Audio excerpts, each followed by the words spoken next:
మామూలుగా ఒక అమ్మాయి కానీ, హీరో కానీ, హీరోయిన్ కానీ ఇలాంటి బోల్డ్ సీన్స్ ఉన్నప్పుడు నిజంగా యాక్టింగే చేస్తారా? అంత స్కోప్ ఉండదు అక్కడ ఫీల్ అవ్వడానికి. బికాజ్ అంతమంది, first of all there so many people and romantic scenes సరిగ్గా రాకపోతే అది జనాలు నవ్వుతారు first of all. That's how. ఇప్పుడు థియేటర్లో సైలెన్స్ తోటి, కంప్లీట్ సైలెన్స్లో మనం ఒక సినిమా చూస్తుంటే, ఎస్పెషలీ రొమాంటిక్ సీన్స్ ఉన్నప్పుడు అవి సరిగ్గా చేయకపోతే దే ఆర్ వెరీ, అవి చాలా హారబుల్గా ఉంటాయి అన్నమాట. సో నేను అదే చెప్తున్నాను కదా, కొన్నిసార్లు నా థాట్ ప్రాసెస్ నేనే అనుకుంటాను నేను ఇక్కడికి కాదేమో అనేసి. Maybe my standard of thinking is a little too high అనిపిస్తూ ఉంటుంది, with due respects to my industry. ఎందుకంటే ఆ స్టేట్ ఆఫ్ మైండ్ ఉండదు. It's just another scene. In fact ఈ సినిమాలో అయితే when we had little bit of bold scenes and not major, అంత పెద్దగా లేదు హిందీలో, బట్ చేసేటప్పుడు నేను ఒక object, he's another object. It's అలా ఉంటుంది. అండ్ ఫర్ మీ ఇన్ఫ్యాక్ట్ కొన్ని షార్ట్స్ అయితే నేను డైరెక్టర్ని బాగుందా బాలేదా, should I do one more అని, I mean, so మామూలుగా హీరో అడుగుతాడు. అదే కదా చెప్తున్నాను. It's not about how I should go kiss a girl. No. Okay. I mean, it's our state of mind ఉండదు. Okay, especially over there. ఇక్కడ కూడా ఉండదు.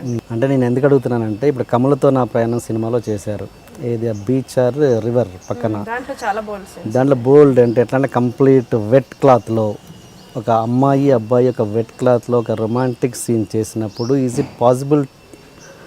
యాక్టింగ్ మాత్రమే చేయడానికి అంత యూ ఫీల్ నథింగ్. ఒక మానవ మాత్రానికి అది సాధ్యమా? You feel nothing. ఎలా?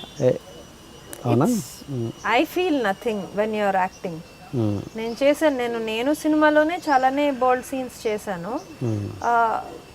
ఇబ్బంది ఉండేది, డెఫినెట్గా డిస్కంఫర్ట్ ఉంటుంది, బికాజ్ షైనెస్ అనేది ఉంటుంది.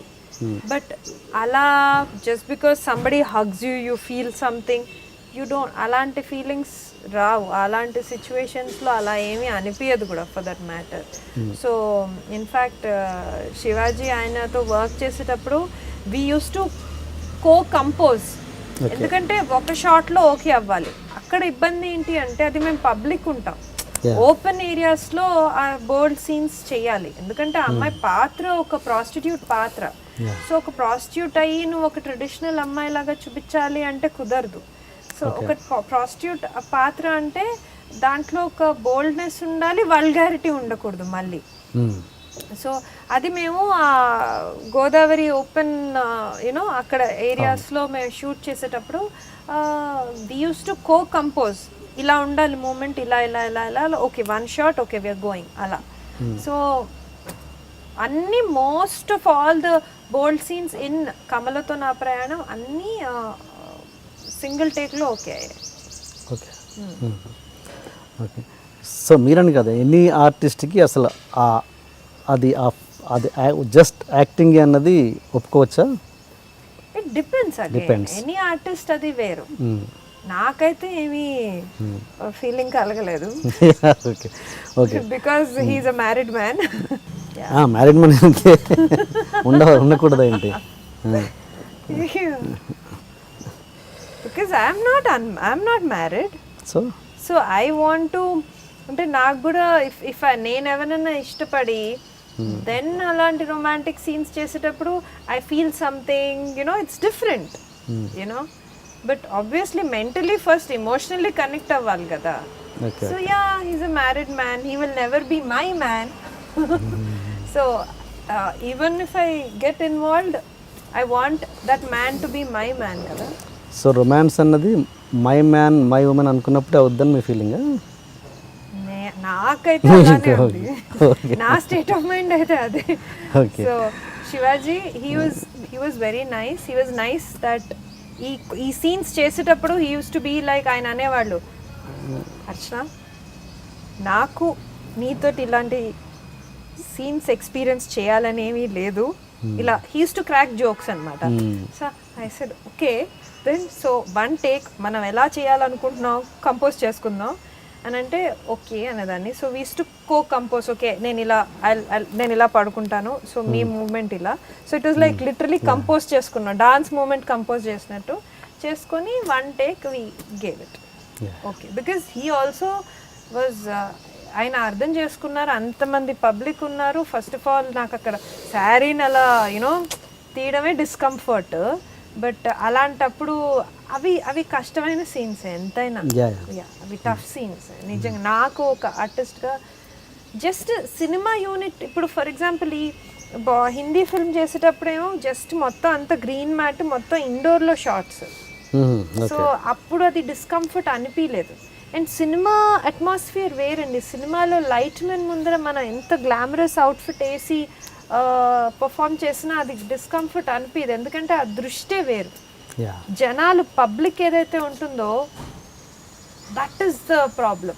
సినిమా ఇండస్ట్రీలో వీ ఫీల్ అంత మగవాళ్లే కదా వర్క్ చేసేది, అమ్మాయిలు ఎక్కడ, హీరో కో యాక్టర్లు కొందరు, అంత లైట్ మెన్ ఎవ్రీబడి.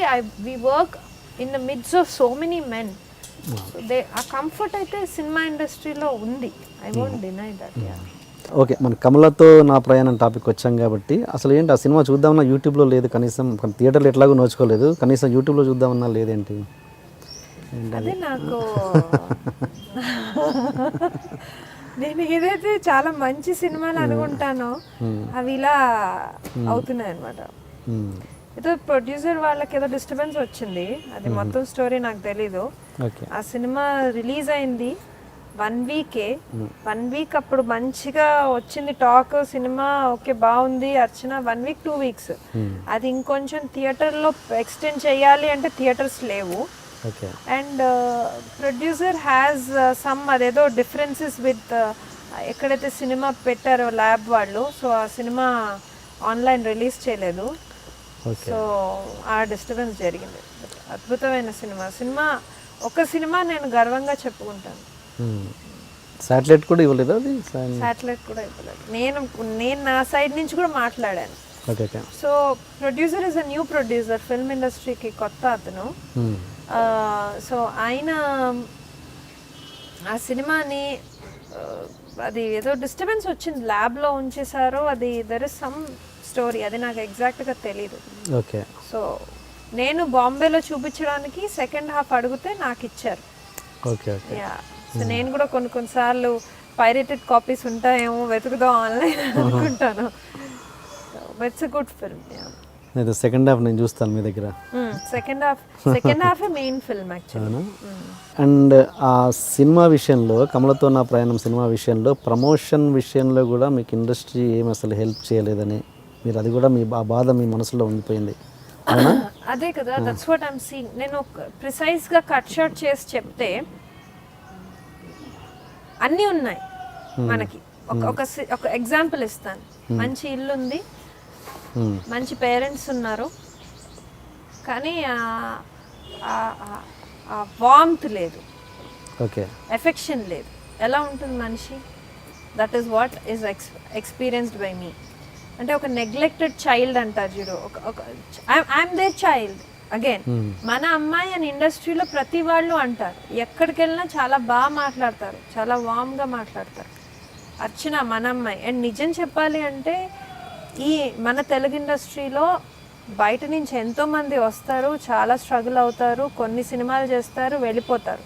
కానీ ఇన్నేళ్ళు నేను ఇన్ని సినిమాలు చేశాను, ఒక క్రెడిట్ కూడా ఉంది నా ఇండస్ట్రీకి. నా ఇండస్ట్రీ మనుషులు కూడా నాకు ఉన్నారు, బట్ నన్ను ఫుల్ ఫ్లెజ్డ్గా ఎంబ్రేస్ చేయట్లేదు. ఇప్పుడు మన ఇంట్లో మన పేరెంట్స్ ప్రేమ చూపించకుండా నెగ్లెక్టెడ్ చైల్డ్ ట్రీట్మెంట్ ఇస్తే ఎలా ఉంటుంది? That is exactly. ఇప్పుడు నాకు బాంబేలో పేరున్నది తెలుగు వాళ్ళని, తెలుగు వాళ్ళ వల్లనే, తెలుగు ఇండస్ట్రీ వల్లనే. నా ఐడెంటిటీ తెలుగు యాక్ట్రెస్గానే వాళ్ళకి తెలుసు. ఇన్ని చూడంగానే గూగుల్ చేయగానే ఇన్ని సినిమాలు వస్తాయి, ఇన్ని వీడియోస్ వస్తాయి నా మీద. సో అవంతా క్రెడిట్ తెలుగు ఇండస్ట్రీ. అదే ఇంకొంచెం పుష్ ఇస్తే అసలు పొటెన్షియల్ ఉన్న మనిషిని నేను నమ్ముతున్నాను. సో అదొక్కటి నాకు బాధ కలిగించింది.